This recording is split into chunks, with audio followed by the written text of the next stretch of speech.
السلام علیکم ورحمۃ اللہ وبرکاتہ۔ امید کرتا ہوں آپ دوست سب خیریت سے ہوں گے۔ آپ دیکھ رہے ہیں اسامہ یوٹیوب چینل، میں ہوں اللہ دیتا۔ آپ کے لیے لایا ہوں ایک دھماکے دار خبر۔ ڈی جی اینٹی کرپشن کی تعیناتی کو چیلنج کر دیا گیا۔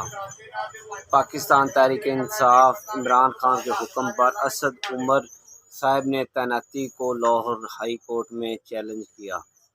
جسٹس مزمل اختر پاکستان تحریک انصاف کی درخواست پر سماعت کی۔